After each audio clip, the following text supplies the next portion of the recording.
کہ ہمیں یہ چاہیے کہ اس ملک میں نفاذ شریعت کی پوری تحریک کو پوری مضبوطی کے ساتھ کھڑا کریں. یہ قادیانی ناسور ختم نہیں ہوگا. پوری مغربی دنیا اس کی پشت پر ہے، یہودیت اس کی پشت پر ہے، چاہے پروٹیسٹنٹ عیسائی ہو وہ بھی پشت پر ہیں، چاہے کیتھولک عیسائی ہو وہ بھی پشت پر ہیں، چاہے ہندو ہو وہ بھی پشت پر ہیں.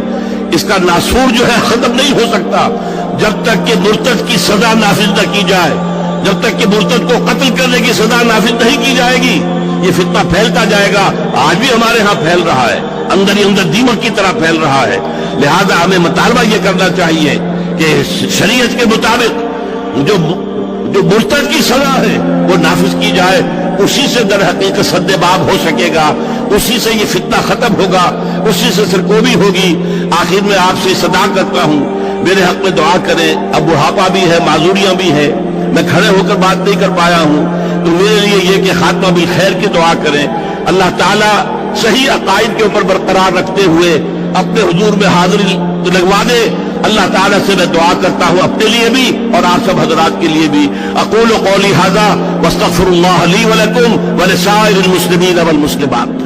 جزاکم اللہ خیرا.